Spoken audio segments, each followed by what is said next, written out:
مانتے کیوں نہیں؟ میں آپ کو کہتا ہوں کہ یہ سن ہی نہیں رہے۔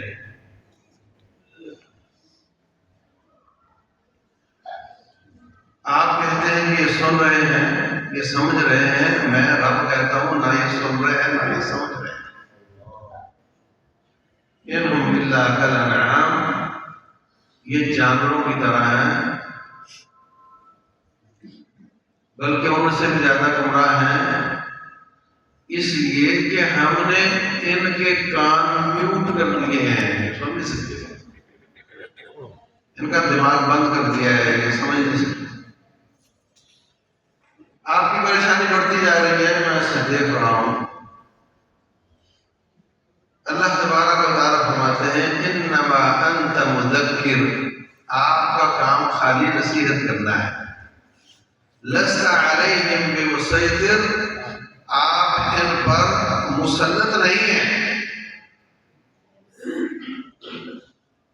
انما علیک البلاغ وعلینا الحساب، آپ کا کام خالی پہنچانا ہے، اگلا کام ہمارا ہے۔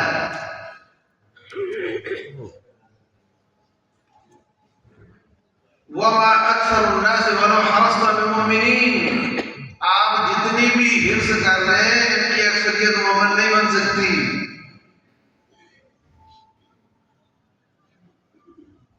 آپ اس پر ٹینشن نہ لیا کریں، لعلک باخع نفسک علی ان یکونوا مؤمنین، آپ اس وجہ سے اپنے آپ کو ہلاکت میں نہ ڈال لیں کہ یہ مومن کیوں نہیں ہوتے۔ لعلک باخع نفسک علی آثارہم ان لم یؤمنوا بہذا الحدیث اسفا، یوں لگ رہا ہے کہ افسوس کرتے کرتے آپ اپنے آپ کو ہلاک کر لیں گے اس لیے کہ مومن کیوں نہیں ہو رہے۔ کبھی آپ نے ایسا سیٹھ دیکھا ہے جو مزدور کو یہ کہہ رہا ہو کوئی تھوڑا آرام بھی کر لیا کر، اتنا تھوڑے ہوتا ہے۔ ایسے سیٹھ تو آپ نے دیکھے جو کہہ رہا ہے تو سو کیوں رہا ہے، تو سستی کیوں کر رہا ہے، کتنی دیر کہاں رہا ہے۔ لیکن کوئی ایسا سیٹ دیکھا آپ نے جو اپنے مزدور سے کہہ رہا ہو کہ تھوڑا آرام کر لو یار، بہت ہو گیا یار۔ اللہ تبارک و تعالی اپنے بندے اور رسول صلی اللہ علیہ وسلم کو متعدد آیات میں تسلی دے رہے ہیں کہ آپ ٹینشن نہ لیا کریں، یہ کام ہمارا ہے۔ رسول اللہ صلی اللہ علیہ وسلم اتنے حریص ہیں کہ ہو نہ ہو یہ بھی مسلمان ہو جائے، یہ بھی ہو جائے، یہ بھی ہو جائے۔ کیا ہم اپنی اولادوں کے بارے میں ایسے حریص ہیں کہ ہماری اولادوں کی اصلاح ہو جائے؟ چلو باقی بعد میں سے۔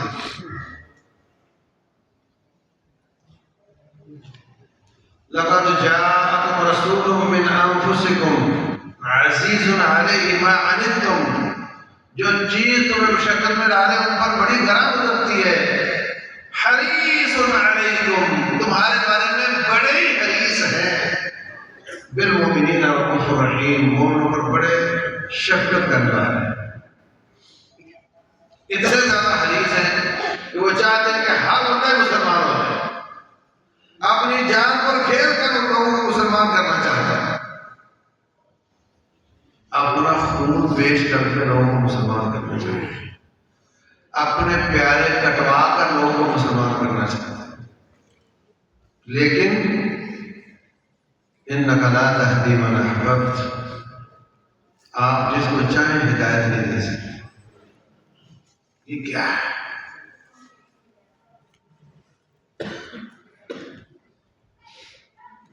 بدر میں 70 قتل ہو گئے، 70 پکڑ لیے گئے، ایسے ہی تھا۔ رسول اللہ صلی اللہ علیہ وسلم نے قیدیوں کے بارے میں مشورہ کیا کہ ان کو کیا کریں۔ ایک مشورہ آیا کہ جو ان میں پڑھے لکھے ہیں ہمارے بچوں کو پڑھا دیں اور ان کو آزاد کر دیا جائے۔ ایک مشورہ آیا کہ ان سے پیسے لے کر چھوڑ دیا جائے۔ عمر بن خطاب رضی اللہ عنہ سے پوچھا گیا تو کہنے لگے جس کا رشتہ دار ہے اس کو پکڑاؤ، یہ مکے سے ہی ہم ہجرت کر کے آئے نا، یہ مامے چاچے تو ہیں سارے، بھانجے بھتیجے کزن تو ہیں سارے، جس جس کا رشتے دار ہے ان کو پکڑاؤ، وہ زمین پہ لٹائے، سینے پہ گھٹنا رکھے، گلے پہ خنجر چلائے، اور پھر ہمارا رب دیکھے کہ ان کا خون کا رشتہ کمزور ہے، ایمان کا رشتہ کمزور ہے۔ رسول اللہ صلی اللہ علیہ وسلم نے اوروں کے مشورے کو زیادہ پسند فرمایا، ان کو چھوڑنے کا فیصلہ ہو گیا۔ آسمان سے وحی آئی، رسول اللہ صلی اللہ علیہ وسلم رونے لگ گئے، صحابہ کرام بھی رونے لگ گئے۔ عمر بن خطاب آئے، کہتے ہیں حضرت کس بات پہ رو رہے ہیں، مجھے بھی بتائیں، میں بھی روؤں؟ کہا عمر بدر کے اس باغ کی دیوار تک میں نے رب کے عذاب کو آئے ہوئے دیکھا ہے، اللہ کو تیری رائے پسند آئے کہ ان کو کاٹنا چاہیے تھا، ان کو چھوڑنے کا فیصلہ کیوں ہوا؟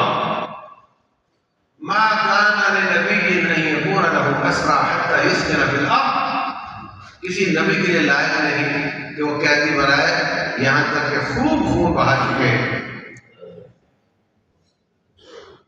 پھر میں نے رب کے ساتھ بارگیننگ کی ہے،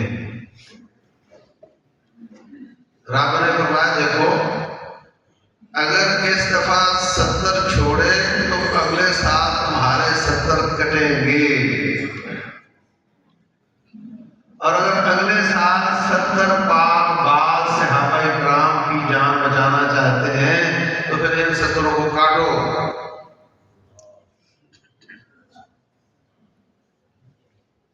رسول اللہ صلی اللہ علیہ وسلم فرماتے ہیں میں نے یہ بات پسند کی ہے کہ اگلے سال 70 کٹوا دوں گا پر ان کو میں چھوڑوں گا۔ کیوں چھوڑوں گا؟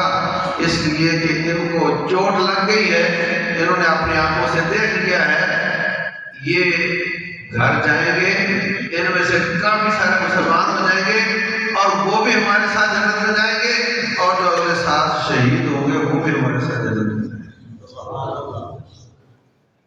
یعنی اپنے ساتھیوں کے خون کی بنیاد پر لوگوں کو مسلمان کرنا، لیکن اس کے باوجود کہیں نہیں ہوئے، کوشش انتہا کی ہے لیکن نہیں ہوئے۔ حریص علیکم بالمؤمنین رؤوف رحیم، حرص شدید ہے کہ یہ مسلمان ہو جائے، مگر نہیں ہوئے، کیونکہ رب فرماتے ہیں انک لا تہدی من احببت۔ اب سوال پیدا ہوتا ہے کہ اللہ کیوں نہیں چاہتا کہ مسلمان ہو؟ اللہ تبارک و تعالیٰ تو سب کے بارے میں چاہتا ہے، وہ تو انبیاء کو مبعوث کرتا ہے، کتابیں نازل کرتا ہے کہ میرے بندے جہنم سے بچ جائیں، پھر ان کو گمراہ کیوں کرتا ہے؟ اس کی بہت بڑی وجہ یہ ہے قرآن آسان بھی ہے، دعوت بھی عام ہے، لیکن اللہ کی ہدایت کائنات کی سب سے بڑی نعمت ہے۔ مانتے ہو؟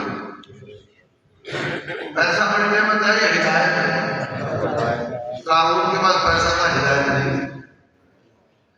خوبصورتی بڑی نعمت ہے، انسان کا قد ہو، سینہ ہو، سرخ و سفید ہونٹ اور گال ہو، یہ بھی نعمت ہے، مگر ہدایت اس سے بھی بڑی نعمت ہے۔ ابو لہب اس لیے کہتے تھے کہ اس کا چہرہ ایسے تھا جیسے انگارہ دہک رہا ہوتا ہے، لہب کا معنی انگارہ، قد اتنا لمبا تھا کہ نبی صلی اللہ علیہ وسلم نے مطلب آپ اس کا قد بہت اونچا تھا، چوڑا تھا، زبردست باڈی تھی اس کی۔ اور دوسری طرف بلال حبشی، پچکی ناک، چپٹا ماتھا، کالا رنگ، نسل کا پتہ ہی کوئی نہیں۔ یہ قریشی اور ہاشمی لمبا قد خوبصورت جسم، اور وہ جس کی نسل کا پتہ ہی نہیں، اور کالا رنگ اور پچکی ناک اور چپٹا ماتھا، موٹے ہونٹ۔ رسول اللہ صلی اللہ علیہ وسلم فرماتے ہیں فی الحال یار تو کیا نیکی کرتا ہے کہ میں معراج کی رات جنت میں گیا تو وہاں ایک شخص کے قدموں کی آہٹ آ رہی تھی، میں نے جبریل امین سے پوچھا، کہا یہ آپ کا ساتھی ملا۔ اب خوبصورت جسم والے کے بارے میں کیا کہا؟ سیصلی نارا ذات لہب، یہ آگ میں جائے۔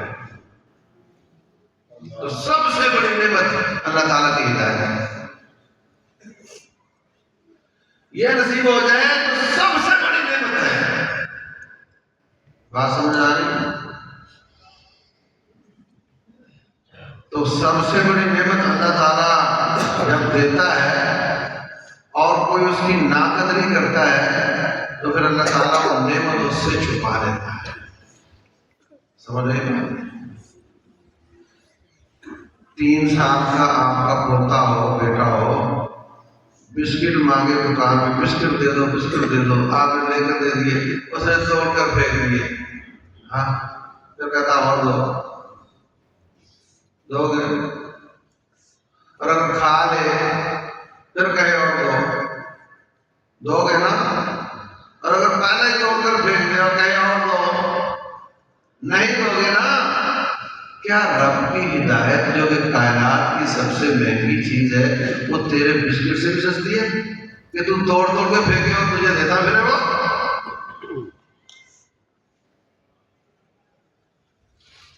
یہ جو جلسے، یہ جو درس، یہ جو کلاسیں ہوتی ہیں نا، قیامت والے دن رب پوچھے گا فلاں درس میں، کلاس میں تجھ سے یہ بات ہوئی تھی اور تم نے مسئلہ سمجھ لیا تھا، کتنا عمل کیا؟ جو عمل کر لیتا ہے اللہ اس کو اور ہدایت دے دیتا ہے، جو اس پہ عمل کر لیتا ہے اللہ اس کو اور ہدایت دے دیتا ہے، حتیٰ کہ اللہ کو ماہدیین میں شامل کر لیتا ہے۔ اور جو شخص سنتا ہے چس لینے کے لیے، ہاں چس، وہ نہ سنتا ہے ہدایت کے لیے، نہ اس کو ہدایت ملتی ہے۔ اور جب مسجد کے دروازے سے نکلتا ہے تو جاہل علماء کو نمبر دے رہا ہوتا ہے، ہاں فلاں بھائی کیسا، ارے یار بہت زبردست، وہ فلانے میں اس کی کوئی چس نہیں ہے۔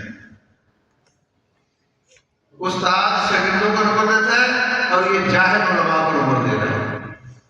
یہ آیا اس کام کے لیے تھا تو اس کو ہدایت دے دی۔ اللہ تعالیٰ کا پورا ایک کرائٹیریا ہے، پورا لائحہ عمل ہے، کس کو ہدایت دینی ہے کس کو نہیں دینی، اور بالکل لاجیکل ہے۔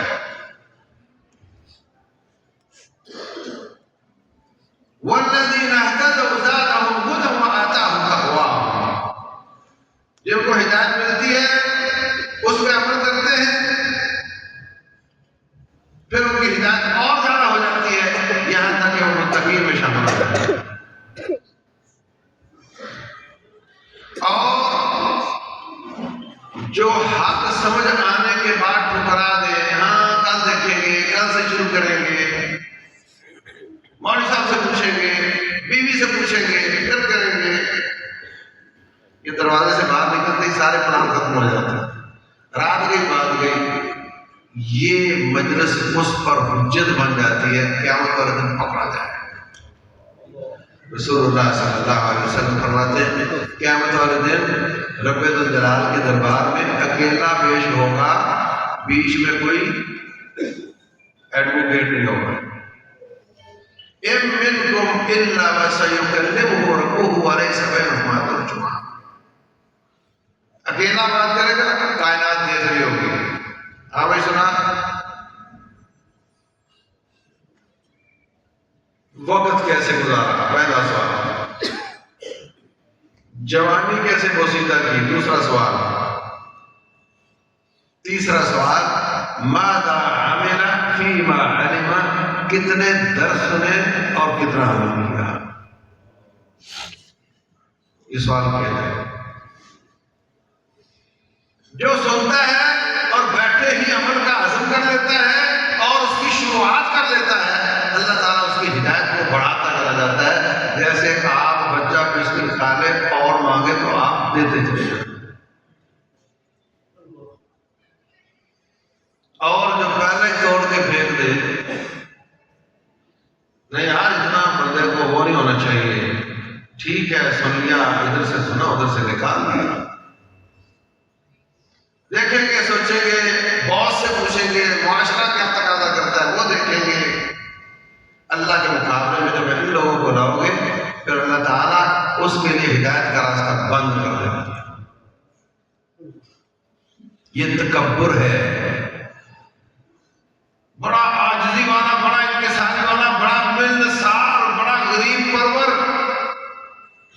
وہ سمجھتا مجھ میں تو تکبر ہے نہیں.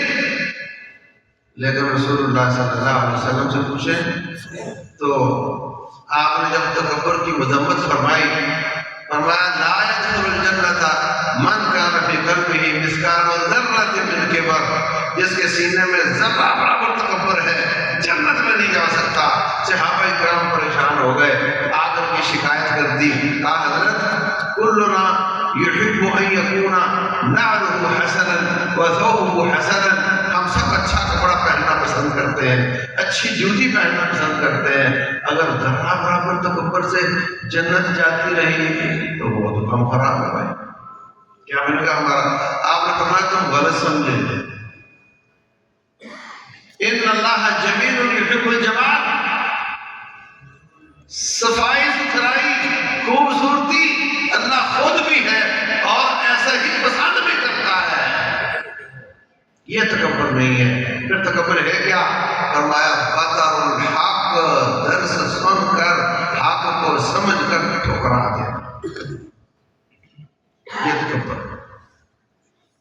بطر الحق، حق سمجھ آ جائے پھر بیوی کو بیچ میں لے آیا، باس کو لے آیا، معاشرے کو لے آیا، کولیگ لے آیا، رومیٹ لے آیا، دوست میرے یہ کہتے ہیں اور چونکہ میں نے یہ بھی کرنا ہوتا ہے تو یہ ایسے نہیں ہوتا. یہ ہیلے بہانے اگرچہ مگرچہ چونکے چنانچہ کر کے حق صاف واضح ہو جانے کے بعد عملی طور پہ یا زبانی طور پہ ٹھکرا دیا، یہ تکبر ہے. اور جو شخص اللہ کا حق واضح ہو جانے کے بعد ٹھکرا دیتا ہے، اللہ تبارک و تعالیٰ اس کے لیے حق کا دروازہ بند کر دیتا ہے. پھر آپ اس میں سارا قرآن پڑھ جاؤ، وہ گھڑی ہوتی ہے واٹر پروف، وہ ہو جاتا ہے قرآن پروف، وہ ہو جاتا ہے سنت پروف، وہ ہو جاتا ہے نصیحت پروف. کہیں شہر میں جانا ہوتا ہے، بعد میں لوگ کھانا کھلاتے ہیں، اللہ ان کو جزائے خیر،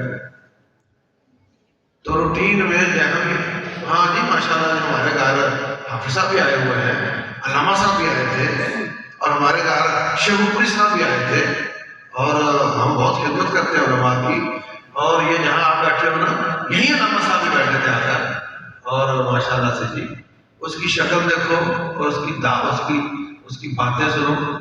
اگلے سال جاؤ پھر وہی درس ہوتا ہے، پھر وہیں پہ ہی دعوت ہوتی ہے، اور نہ اس کی عقل بدلتی ہے نہ شکل بدلتی ہے.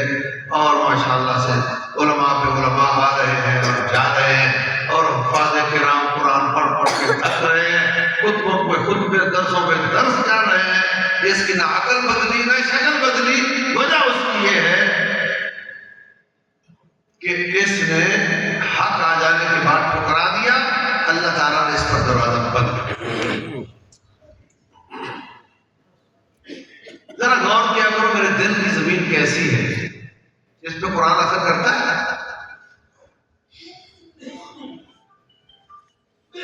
اللہ تبارک و تعالیٰ فرماتے ہیں سأصرف عن آیاتی الذین یتکبرون فی الارض بغیر الحق. جو لوگ تکبر کرتے ہیں ہم ان سے اپنی آیات کو دور کر دیتے ہیں.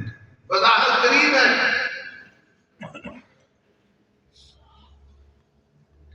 روزانہ سنتا ہے مگر عمل نہیں کر سکے گا، چل نہیں سکے گا. ہم ان سے دور کر دیتے ہیں.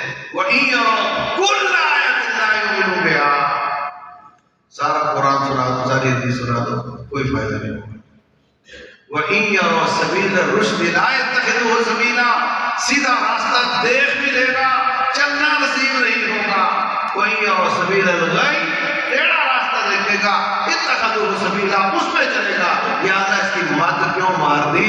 اللہ فرماتے بتاتا ہوں اس کا جرم کیا ہے. ذَلِكَ بِأَنَّهُمْ كَذَّبُوا بِآيَاتِنَا، اس لیے کہ انہوں نے ہماری آیات کو جھٹلایا. وَكَانُوا عَنْهَا غَافِلِينَ، غفلت کرتے تھے، سستی کرتے تھے.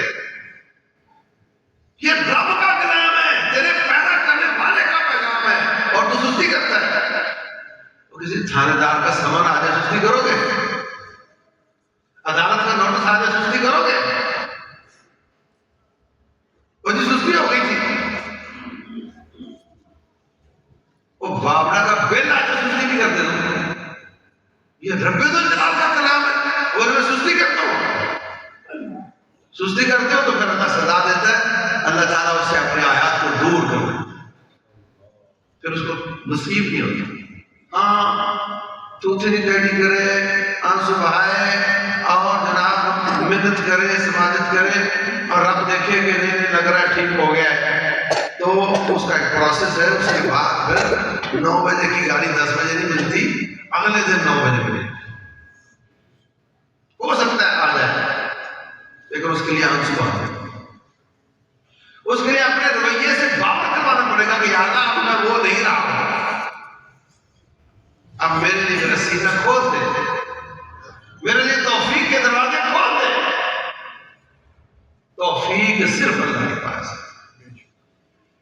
برائی کی توفیق بھی رب دیتا ہے، اچھائی کی توفیق بھی رب دیتا ہے. یوں سمجھو کہ آپ نے بچے کو ٹینکی فل کروا دی، اب وہ چاہے مسجد میں چاہے سینما کر دے، تیل تو آپ کا ہی ہے نا، اسٹیئرنگ اس کے ہاتھ میں ہے، فیول آپ کا ہے. انسان کو اختیار دیا ہے، اما شاکر و اما کفورا، چاہے شکر کرے چاہے کفر کرے. فمن شاء فلیؤمن ومن شاء فلیکفر، چاہو کفر کرو چاہو ایمان لے آؤ، یہ تمہیں اختیار تو ملا ہے. مگر یاد رکھ تیری ٹینکی بڑائی بھی اس نے ہے اور فل بھی اس نے کی. تو ہاتھ میں اٹھاتا ہے تو اس کی توفیق سے ہوتا ہے. تو اتنا نازک ہے کہ اس کو تباہ کرنے کے لیے اس کو کچھ نہیں کرنا، صرف تیری حفاظت واپس لینے تو دعا کرنا. اللہ ہر چیز اس کے اذن سے چل رہی ہے. اور تیری عمر 80 سال ہو گئی، 80 سال سے تیرے اندر ایک پمپ چل رہا ہے جس کی نہ کوئی مینٹیننس نکلی ہے، نہ کوئی بل آیا ہے، اور دنوں رات ڈیوٹی ہے، اور 70 کلومیٹر تیری بھیجنے ہیں جہاں تک وہ خون پہنچاتا ہے، صرف اس کے اذن سے چل رہا ہے.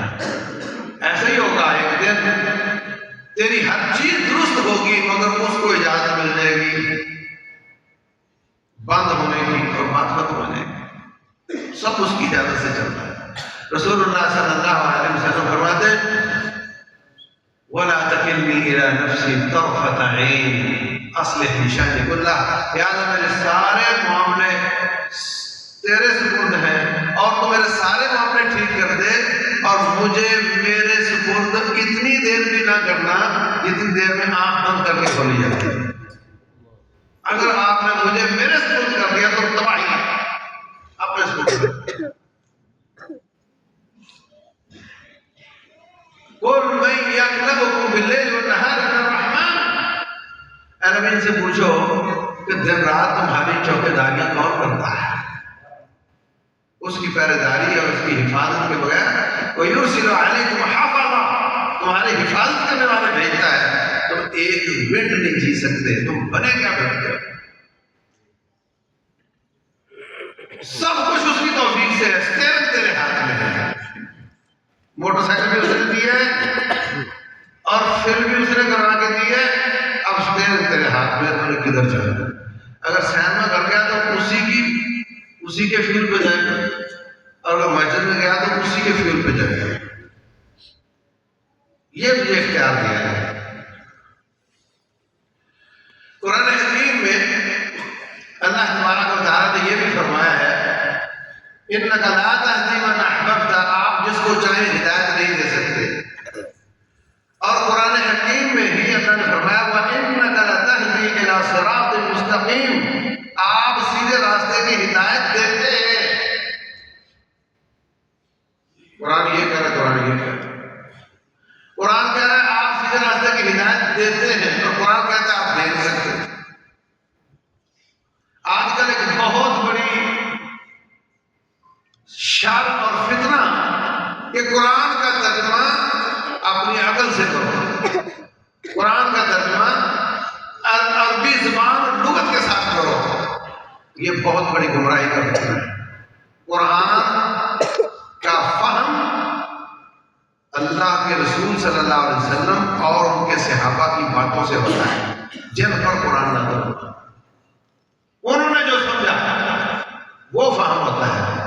عربی لغت کے ساتھ قرآن کو نہیں سمجھا جاتا، ورنہ پھر عربوں میں جہل ہوگی کوئی نہ سارے عالم ہو جائیں.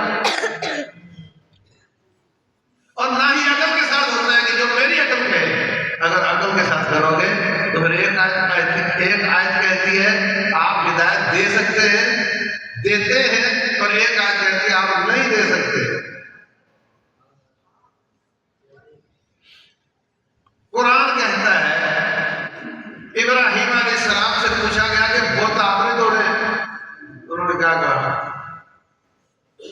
بل فعلہ کبیرہم ھذا، یہ بڑا بت ہے اس نے یہ کام کیا.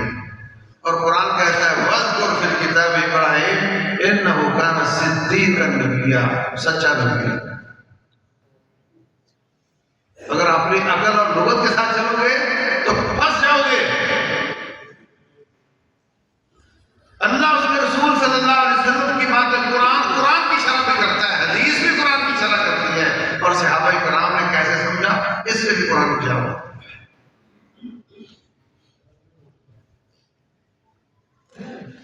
قرآن کہتا ہے آپ ہدایت نہیں دے سکتے، قرآن کہتا ہے آپ ہدایت دیتے ہیں، اور قرآن ہی کہتا ہے اہدنا الصراط المستقیم، یا اللہ ہمیں سیدھا راستہ دکھا دے. ہر نماز کی ہر رکعت میں پڑھتے ہو، کیا آپ نے سیدھا راستہ نہیں دیکھا؟ اگر سیدھا راستہ نہیں دیکھا تو پھر نماز کو پڑھنے آئے ہو، اور اگر دیکھا ہے تو پھر کیوں مانگ رہے ہو سیدھا راستہ؟ دراصل ہدایت کے 3 لیول ہیں. آپ روڈ پہ ہوں، کوئی بندہ اگر پوچھے جی وہ فلاں صاحب کا گھر پر جانا ہے مجھے، تو آپ اس کو کہہ دو کہ یہ تیسری گلی سے سیدھے ہاتھ ہو جانا اور وہاں سے چوتھا گھر اٹھے ہاتھ والا ہے. یہ ہدایت ہے، آپ اس کو ہدایت دی ہے. یہ انیشیل لیول ہے. دوسرا لیول یہ ہے کہ آپ اپنے بیٹے کو موٹر سائیکل دو، لوگوں کو بیٹے کو بٹھاؤ اور ان کو چھوڑ کر آؤ. یہ بھی ہدایت ہے. اور تیسرا لیول یہ ہے کہ ہدایت مل گئی، ٹارگٹ حاصل ہو گیا، جب پیسہ نہ ہو تو یہ فکر ہوتی ہے کہ پیسہ جمع ہو. ہر شخص پیسہ جمع کرنے کی طرف جاتا ہے کہ میرے پاس کچھ پیسہ ہو، میں کیسے زیادہ ارننگ کر سکتا ہوں. اور جب پیسہ آ جاتا ہے تو پھر 2 فکریں ہوتی ہیں کہ پیسہ مزید کیسے آئے گا، اور جو آیا ہوا ہے یہ محفوظ کیسے ہوگا. ایسے ہی ہے نا؟ تو تیسرے لیول کی ہدایت یہ ہے کہ جب ہدایت کائنات کی سب سے بڑی نعمت ہے تو پھر یا اللہ اس کو محفوظ کیسے کرنا ہے، اس کو محفوظ کرنا ہے. یہ محفوظ ہو جائے، یہ کہیں ختم نہ ہو جائے. ہم ہیں رسول اللہ صلی اللہ علیہ وسلم. اللہ اکبر. عائشہ صدیقہ رضی اللہ عنہ کا، اور آپ سجدے میں کیا پڑھتے تھے؟ یا مقلب القلوب ثبت قلبی علی دینک، اے دلوں کو پھیرنے والے میرے دل کو اپنے دین پر قائم کر. یا مصرف القلوب صرف قلبی علی طاعتک، اے دلوں کو پھیر دینے والے میرے دل کو اپنی فرما برداری کی طرف پھیر کر رکھنا. فرمایا ان قلوب بنی آدم بین اصبعین من اصابع الرحمن یقلبها کیف یشاء، بندے کے دل، تمام بندوں کے دل اللہ کی 2 انگلیوں میں ہے، جیسے چاہتا پھیرتا ہے، مگر یاد رکھو ظلم نہیں کرتا، ظلم نہیں کرتا۔ کئی بار حرم میں کسی حاجی کی پٹائی شروع ہو جائے نا تو سارے حاجیوں کو اس پہ ترس آ رہا ہوتا ہے، یہ بیچارہ حج کرنے آیا، عمرہ کرنے آیا، یہ پولیس والے اس کی پٹائی کر رہے ہیں، بڑے ظالم ہے۔ اور کئی لوگ اس کا کلپ لگا کے نیچے اپنا تبصرہ لگا کر کے شیئر کر دیتے ہیں، اور دیکھو کتنے ظالم ہیں، حج پہ آیا غریب اس کی پٹائی کر رہے ہیں۔ اور جب ان سے پوچھو کہ ہوا کیا ہے، بولے اس نے جیب کاٹی ہے، تو پھر سمجھ آتی ہے کہ مسئلہ یہ ہے۔ تو رب الجلال اگر کسی کا دل گمراہی کی طرف پھیرتا ہے تو ہم پوچھ تو نہیں سکتے یا اللہ اس نے کیا کیا ہے، اگر ہمارا ایمان ہے کہ اس نے کوئی گڑبڑ کی ہوگی تبھی اس کی پٹائی ہوئی ہے، اور رب الجلال کسی میں ظلم نہیں۔ اللہ فرماتے ہیں انی حرمت الظلم علی نفسی وجعلته بینکم محرما، ہم نے اپنے اوپر بھی ظلم کو حرام کیا ہے، تم پر بھی ظلم کو حرام کیا ہے۔ اللہ فرماتے ہیں وَمَا اللَّهُ يُرِيدُ ظُلْمًا لِلْعَالَمِينَ، اللہ جہانوں پہ ظلم کرنے کا ارادہ بھی نہیں کرتا۔ اللہ فرماتے ہیں وَمَا أَنَا بِظَلَّامٍ لِلْعَبِيدِ، میں بندوں پہ ظلم کرنے والا نہیں ہوں۔ پھر آپ کو یقین کیوں نہیں آتا؟ جس کو رب ہدایت دے یہ اس کا فضل ہے، اور جس کو گمراہ کرے یہ اس کا عدل ہے، اللہ ظلم نہیں کرتا۔ اس سلسلے میں نے 4 جملے بولنے، آپ کو مسئلہ سمجھ آ جائے گا۔ 4 جملے بولنے ہیں، آپ کو مسئلہ سمجھ آ جائے گا۔ پہلا جملہ یہ ہے کہ جو ہدایت پانا چاہے اور محنت کرے اللہ اس کو ہدایت دے دیتا ہے۔ یہ کیا ہے؟ یہ اس کا فضل بھی ہے اور عدل بھی ہے۔ یاد رکھنے جملے، جو ہدایت کے لیے محنت کرے، کوشش کرے، چاہت رکھے، اللہ اس کو ہدایت دے دیتا ہے، یہ اس کا فضل بھی ہے اور عدل بھی ہے۔ دوسرا جملہ، جو گمراہ ہونا چاہے، گمراہی کی طرف جائے، گمراہ ہونا چاہے، اس کے لیے محنت کرے، اللہ اس کو گمراہ کر دیتا ہے، یہ اس کا عدل ہے۔ ٹھیک ہے؟ اللہ فرماتے ہیں وَمَن يُشَاقِقِ الرَّسُولَ مِن بَعْدِ مَا تَبَيَّنَ لَهُ الْهُدَىٰ وَيَتَّبِعْ غَيْرَ سَبِيلِ الْمُؤْمِنِينَ آگے نُوَلِّهِ مَا تَوَلَّىٰ، جو نبی کے راستے کو چھوڑ دیتا ہے صلی اللہ علیہ وسلم، مومنوں کے راستے کو چھوڑ دیتا ہے، پھر ہم جدھر جاتا ہے ادھر ہی اس کو چلا دیتے ہیں۔ جاتا رب کی توفیق سے چلاتے ہیں، ہم ہی ہیں۔ کتنے جملے ہو گئے؟ تیسرا جملہ یہ ہے کہ بندہ گمراہ ہونا چاہے اور گمراہی اور ہدایت کے لیے کوئی محنت نہ کرے اور اللہ اس کو پھر بھی ہدایت دے دے، یہ محض فضل ہے، یہ محض فضل ہے، اور ایسے ہوتا ہے، ایسے ہوتا ہے۔ کئی شہداء کی وصیت دینے کے لیے ان کے گھر گئے، ان کے گھر والے بالکل وہ جنگ اور پٹائی کرنے کے لیے آ گئے، حالت خراب، شرک، کفر، بدعات، لیکن چند دن گزرے اور کو اللہ تعالیٰ نے ہدایت دے دی، وہ بالکل نہیں، وہ ادھر نہیں آنا چاہتا، وہ ادھر نہیں آنا چاہتا، اللہ نے بچے کی قربانی سے ان کو ہدایت دی۔ کتنے جملے ہو گئے؟ چوتھا جملہ یہ ہے کہ بندہ ہدایت پانا چاہے اور اللہ اس کو گمراہ کر دے، ہو سکتا ہے؟ ہاں، یہ ظلم ہے اور رب ایسا نہیں کرتا۔ ہاں، پہلے اس نے ناقدری کی ہو اور اب چاہے تو اللہ تعالیٰ اس کو بند کر دیتا ہے، وہ الگ بات ہے، لیکن اس کا کوئی اس میں قصور نہ ہو اور وہ ہدایت پانے کے لیے محنت کرتا ہو، اگر اللہ ہدایت نہ دے ایسا نہیں ہوتا۔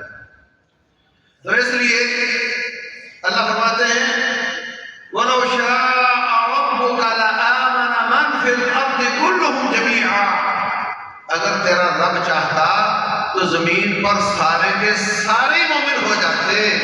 افانت تکرہ الناس حتی یکونوا مومنین. اے نبی آپ لوگوں کو گردن سے پکڑ کے مومن بنانا چاہتے ہیں؟ آپ مجبور کر کے بنانا چاہتے تو ہمیں تو ایک اختیار ہی چھین لیتے، بات ہی ختم ہو جاتی. جب ہم نے اختیار کیا ہوا ہے تو پھر آپ کو میرٹ پہ چلیں گے. تو میں نے جو 3 آیتیں پڑھی تھیں، ایک بنیادی لیول کی ہدایت ہے، راستہ دکھا دینا. آپ نے بتا دیا ادھر ادھر ادھر جاؤ، یہ راستہ دکھا دیا. یہ کام نبی کرتے ہیں صلی اللہ علیہ وسلم. فرمایا انک لتہدی الی صراط مستقیم، راستہ دکھانے والی ہدایت آپ دیتے ہیں. اور جو دوسری آیت ہے آپ ہدایت نہیں دے سکتے، اس سے اگلا لیول مراد ہے، وہ ہے توفیق دینا چلنے کی، ہدایت کے راستے پر چلنے کی. پہلا کیا تھا؟ صرف دکھا دینا، یہ ہر نبی کام کرتا ہے. اور دوسرا ہے توفیق دے کر سیدھے راستے پہ چلا دینا، یہ صرف اللہ کے ہاتھ میں ہے اور کسی کے ہاتھ میں نہیں ہے. وَهُوَ أَعْلَمُ بِالْمُهْتَدِينَ، اور وہ زیادہ جانتا ہے کہ کون اس کے قابل ہے.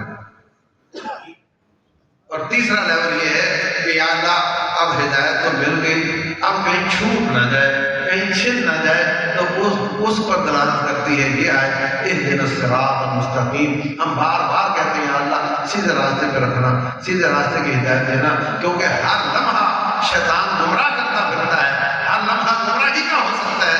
اس لیے ہر بار ہم اللہ تعالیٰ سے ہدایت مانگتے ہیں تاکہ یہ جوہر نایاب ہم سے چھوٹ نہ جائے. تو میرے عزیز بھائیوں، مبارک مجلس ہے آپ لوگوں کی. آپ اعجاز احمد تنویر صاحب سے قرآن پڑھتے ہیں، بہت بڑی بات ہے. قرآن پڑھتے ہیں.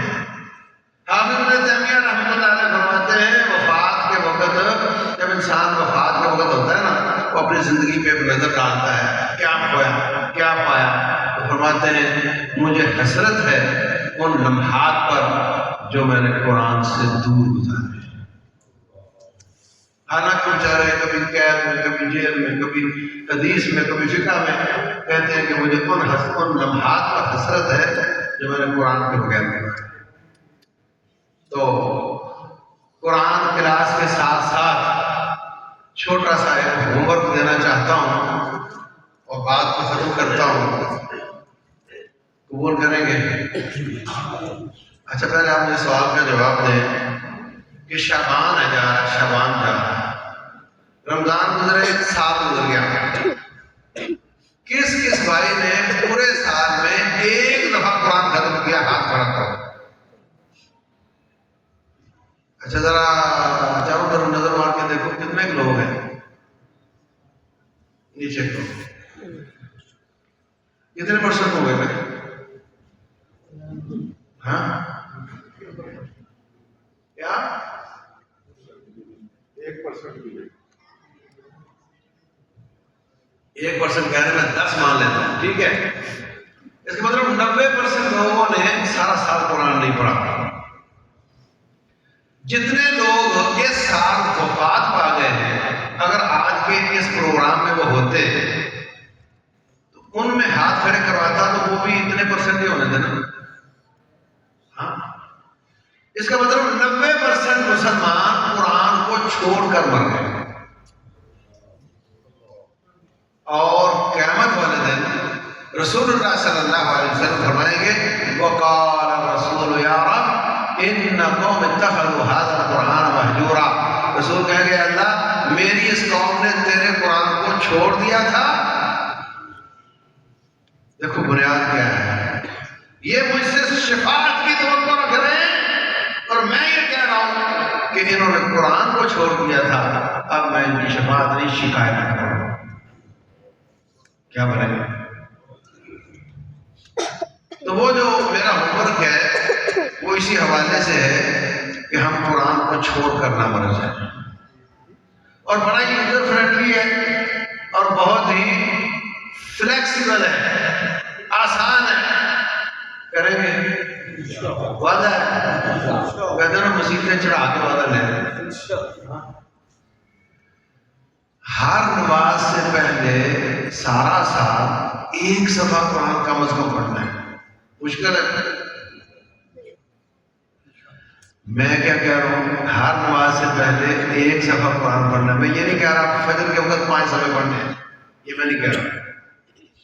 میں یہ بھی نہیں کہہ رہا کہ سوتے وقت 5 صفحے پڑھ لینا، نہیں. ہر نماز سے پہلے کم از کم ایک صفحہ پڑھنا ہے. کبھی قاری صاحب لیٹ ہوئے تو 2 صفحے بھی ہو جائیں گے، کبھی تھوڑا جلدی آ گئے تو 3 بھی ہو جائیں گے. ایک صفحہ پڑھنے پہ 1 منٹ لگتا ہے، آپ کو 2 منٹ لگ جائیں گے، زیادہ 2 منٹ بس پڑھیں گے سارا سال. آندھی ہو، طوفان ہو، غمی ہو، خوشی ہو، ٹھیک ہے. ہاں یہ ہے کہ کبھی مرگ، کبھی خوشی کو شادی، تو اس میں آپ جگاڑ کر لو کہ صبح 5 پڑھ لیے یا عشاء کو 5 پڑھ لیے یا اگلے دن 2 پڑھ لیے. اس میں اتنی کی گنجائش دے دیتے ہیں، کریں گے. نمبر 2، قاری صاحب نے تلاوت کی، بہت لطف آیا ماشاءاللہ. انہوں نے بڑے سال ہر سال لگا کر یاد کیا اور تجوید پڑھی ہوگی. آپ کا پیکج یہ ہے کہ آپ صرف الفابیٹ سیکھ لیں، الف با سیکھ لیں قرآن کی، لمبی چوڑی تجوید نہیں. آپ کہو گے وہ تو ہمیں پہلے آتی ہے، لیکن اگر میں سننے لگ گیا تو آپ کو نہیں آتی ہے. کیا آپ حمزہ اور عین میں فرق جانتے ہیں؟ کیا آپ دال اور ضاد اور ضاد اور زا میں فرق جانتے ہیں؟ کیا آپ سین، صاد اور صا میں فرق جانتے ہیں؟ نہیں جانتے. بس آپ الف با سیکھ لیں، کہیں ایسا نہ ہو قیامت والے دن رب پوچھے یہ تو بڑا مسلمان بنا پھرتا ہے، تجھے تو میرے قرآن کی الف با نہیں آتی. اور یاد رکھو انہی حروف تہجی سے رب کا نام بنتا ہے، اور قرآن حکیم میں اکثر آیات کے آخر میں اللہ کے نام ہیں. اور جو شخص حروف تہجی نہیں جانتا وہ رب کے نام بگاڑتا ہے، رب کا نام بگاڑتا ہے. اور کوئی ابے کا نام بگاڑے تو کیسا لگتا ہے، اور اگر رب کا بگاڑے تو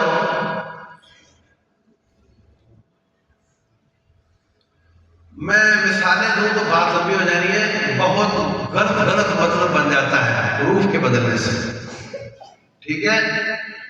تو ہم نے اس مسجد میں اور جہاں جہاں سے بھائی آئے اپنے اپنی مسجدوں میں حلقے قائم کریں. اپنے قاری صاحب سے کہیں سفید داڑھی ہوگی تو کوئی بڑی بات نہیں، اگر آپ کی زبان پہ نہیں چڑھتا تو کوئی بڑی بات نہیں. رسول اللہ صلی اللہ علیہ وسلم کی بشارت سن لو، فرمایا جو قرآن میں مہارت رکھتا ہے وہ تو پاک باز فرشتوں کے ساتھ ہوگا. الماہر بالقرآن مع السفرۃ الکرام البررہ والذی یقرأ القرآن ویتتعتع فیہ فلہ اجران. اور جو قرآن پڑھتا ہے مگر اس کی زبان پہ تکلیف ہوتی ہے، اس کو اس پہ چڑھتا نہیں اور وہ اٹکتا ہے اور اس کو پریشانی ہوتی ہے، اللہ تعالیٰ اس کی تلاوت کا اجر الگ دے گا اور اس کی اٹکن کا اجر الگ دے گا. پڑھیں گے حروف تہجد کے ساتھ ایک چیز کا اضافہ کرنا ہے. میں نے اس میں کتابیں میں لکھا ہے عوام کے لیے تجویدی قاعدے. اس میں میں نے جو ٹرم تھی اور جو اصطلاحات تھی وہ استعمال نہیں کی عوام کے لیے. تو میرا تجزیہ یہ ہے کہ اگر اتنا سا آپ سیکھ لیں، بعض با تھوڑا سا لمبا، بعض بی بعض یا بی تھوڑا سا لمبا، باپے گو تھوڑا سا لمبا، نو زبر نا، نو زبر الف نا. یہ سبق ایک دن کا سبق ہے، یہ سیکھ لیں اور حروف تہجد صحیح ادا کرنا سیکھ لیں. آپ گناہ سے نکل جائیں گے اور آپ اللہ کے نام بگاڑنے سے رک جائیں گے اور قرآن آپ کا ٹھیک ہو جائے گا. اس کے علاوہ جتنی تجوید ہے وہ بہتری کے لیے ہے، افضل کے لیے ہے، زیادہ اجر کے لیے ہے، لیکن جو بنیادی تجوید ہے وہ اتنی ہے. کیونکہ آپ پڑھتے ہیں وَأَنزَلْنَا مِنَ السَّمَاءِ أَنزَلْنَا، تو اس سے کیا ہوتا ہے ان عورتوں نے بارش نازل کی، اور اصل میں کیا ہے وَأَنزَلْنَا تھوڑا سا لمبا، ہم نے نازل کی، اتنا فرق ہو جاتا ہے. رسول اللہ صلی اللہ علیہ وسلم تشریف فرماتے بارش ہوئی رات، فرمایا آج کچھ لوگ اللہ کا حکم آیا، اللہ کا فرمان آیا ہے، رب فرماتا ہے آج کچھ لوگ کافر ہو گئے، کچھ مسلمان ہو گئے. سنو تو صحابہ نے پوچھا جی وہ کیا مطلب؟ کہا جس نے کہا ستارے کی وجہ سے بارش ہوئی ہے وہ کافر ہو گیا، اور جس نے کہا اللہ کے فضل سے بارش ہوئی ہے وہ مومن ہو گیا۔ اور جب ہم پڑھیں گے کہ ان عورتوں نے پانی نازل کیا ہے تو پھر کیا ہوگا؟ اور توحید والوں، تو یہ دو چیزوں کی تجویز سیکھنی ہے، مشکل نہیں ہے۔ ایک ہفتے کا کورس ہونا تو سب کا قرآن سیدھا ہوتا ہے، اور رمضان میں کافی ٹائم ہے۔ ایک میری یہ درخواست ہے، ایک پیکج کا یہ حصہ ہے، اور دوسرا یہ کہ ہم نے جو قرآن پڑھنا ہے وہ فجر کے بعد بیوی بچوں میں بیٹھ کر وہ 3 آیتیں دہرا لینی ہے، ترجمے والا قرآن پکڑ کر بیوی کو بولو آپ پڑھ دیں، وہ پڑھ دیں، یہ دہرا دو اگلے دن اگلی 3 آیتیں، اور یہ سبق بھی جو مشکل آئے اور یہاں شیخ صاحب سے پوچھتے چلے جاؤ، تو انشاءاللہ اس طرح جب بھی موت آئے پریشانی کی بات نہیں، ہم قرآن کو چھوڑ کر نہیں پڑھیں گے۔ اگر اس پیکنگ پر آ جاؤ تو جب بھی موت آئے ہم قرآن کو چھوڑ کر نہیں پڑھیں گے۔ اللہ تبارک و تعالی ہمیں ہدایت عطا فرمائے، ہدایت کی قدر کی توفیق دے، اور ہدایت میں اضافے کی توفیق دے، اور رب ذوالجلال یہ پیکج اس پر بھی عمل کرنے کی توفیق دے۔ واللہ اعلم، وصلی اللہ وسلم وبارک علی نبینا محمد۔ جزاک اللہ خیرا۔ اللہ تعالیٰ شیخ صاحب کو جزائے خیر عطا فرمائے، بڑی خوبصورت نصیحت فرما رہے تھے، اللہ تعالیٰ ہمیں عمل کرنے کی توفیق عطا فرمائے۔